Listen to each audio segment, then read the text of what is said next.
Assalamualaikum warahmatullahi wabarakatuh. Perkenalkan, nama saya Andika Ristianto. NIM saya 22041084. Di sini saya akan mencoba menerangkan tentang transformasi variabel waktu. Pengertian transformasi variabel waktu adalah suatu konsep yang fundamental atau yang dasar dalam analisis sinyal. Transformasi ini memodifikasi bentuk sinyal dengan mengubah variabelnya tanpa mengubah amplitudonya. Tujuan yang akan kita capai adalah mengeksplorasi bagaimana sinyal berperilaku di berbagai kondisi waktu. Jenis transformasi waktu yang pertama ada kompresi, yang kedua ada ekspansi, yang ketiga ada refleksi. Setiap transformasi memberikan efek tertentu terhadap sinyal dalam domain waktu maupun frekuensi. Sinyal dalam domain waktu yang pertama ada sinyal kontinu, adalah fungsi yang mempresentasikan variasi suatu kuantitas terhadap waktu. Bentuk sinyal asli dapat dimodifikasi melalui transformasi variabel waktu, menghasilkan sinyal baru. Transformasi ini juga berguna dalam berbagai aplikasi seperti pemrosesan audio, komunikasi, dan pengolahan citra. Yang kedua ada transformasi waktu. Transformasi waktu melibatkan perubahan pada variabel waktu atau T dalam sinyal asli X, T.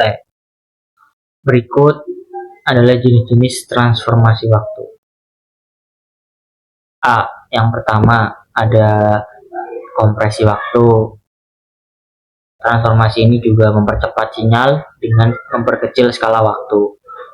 Efek yang dihasilkan adalah sinyal menjadi lebih pendek dalam domain waktu, tetapi frekuensinya bertambah lebih cepat dikalikan dengan variabel A. Yang kedua ada ekspansi waktu. Transformasi ini kebalikannya memperlambat sinyal dengan memperbesar skala waktu. Efeknya juga menjadi lebih panjang dalam domain waktu, tetapi frekuensinya berkurang. Yang ketiga ada refleksi waktu. Transformasi ini membalikkan sinyal terhadap sebuah waktu. Efek sinyal menjadi cerminan mirror terhadap T sama dengan 0, sementara frekuensinya tetap. Analisis frekuensi. Perubahan variabel waktu mempengaruhi frekuensi sinyal.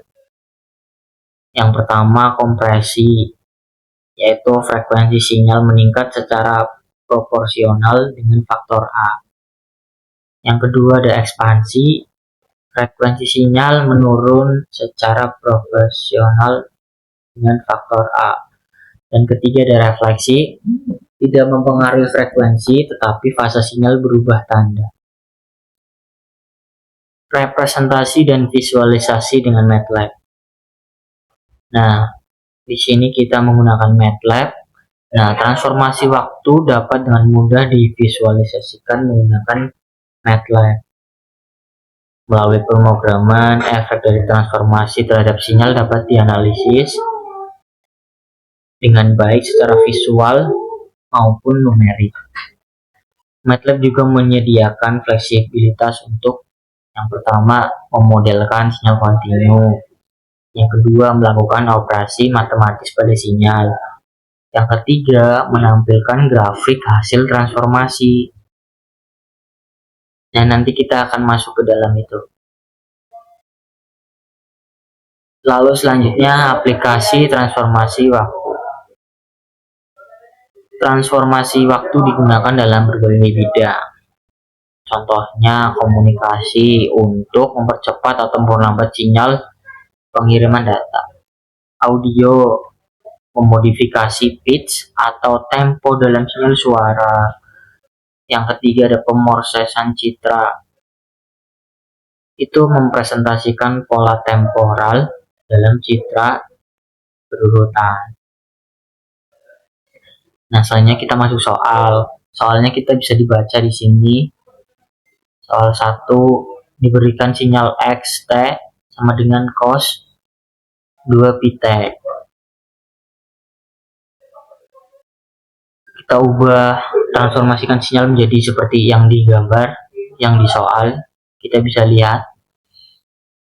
Lalu yang kedua, bandingkan hasil transformasi masing-masing sinyal dengan sinyal asli. Apa yang terjadi pada frekuensi sinyal setelah ditransformasi. Kita akan tahu setelah ini.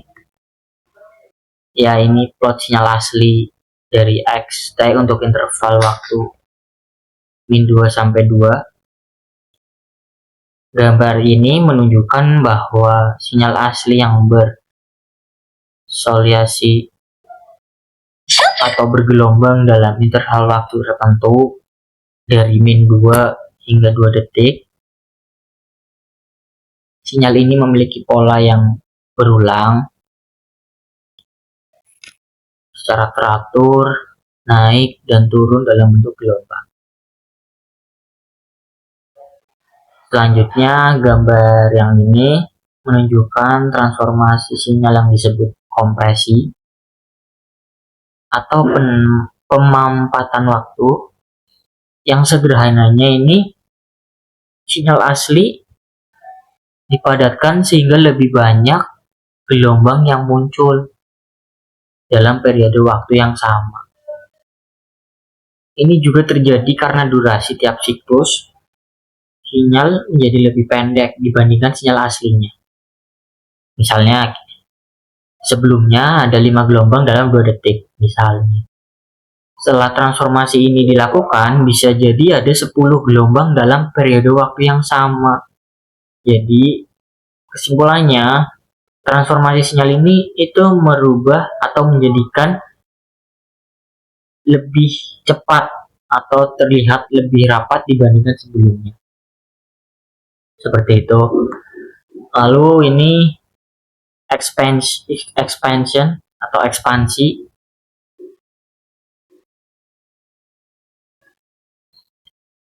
Ini sebaliknya dari yang saya jelaskan tadi. Jika yang tadi dipercepat, maka transformasi sinyal expansion ini diperlambat sehingga terlihat lebih panjang di sepanjang sebuah waktu. Sinyal yang awalnya berubah dengan cepat, sekarang berubah lebih lambat, membuatnya tampak lebih lebar. Sinyalnya mungkin memiliki bentuk yang sama, yang seperti di awal, namun seolah-olah diregangkan atau diperlebar ke arah horizontal. Hasilnya pun sinyalnya akan berlangsung lebih lama dibandingkan sebelumnya. Lalu ini yang terakhir, reflection. Reflection kita tahu sendiri itu dicerminkan artinya. Jadi transformasi sinyal ini membuat sinyal seperti dicerminkan terhadap sumbu vertikal. Yang artinya sebelumnya ada di sisi kanan sumbu waktu, setelah transformasi akan berpindah ke sisi kiri dan sebaliknya. Dan jika sinyal yang semula bergerak maju setelah ditransformasi maka akan bergerak mundur. Tetapi bentuk dan ukuran sinyalnya tetap sama. Gitu. Perbandingan hasil setelah transformasi masing-masing sinyal dengan sinyal asli. Yang pertama kompresi yang tadi frekuensinya kita tahu menjadi lebih cepat 2 kali lipat. Terus ekspansi itu frekuensinya menjadi lebih lambat atau kebalikannya dari kompresi. Dan yang ketiga ada refleksi atau yang tadi cermin, membalikkan sumbu waktu atau mirror. Baik, mungkin itu saja dari saya. Kurang lebihnya mohon maaf jika ada yang salah dan kurang. Terima kasih juga untuk Pak Irawan telah mengajarkan saya selama 1 semester ini.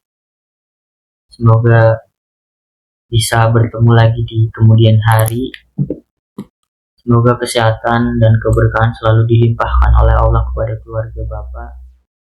Terima kasih. Assalamualaikum warahmatullahi wabarakatuh.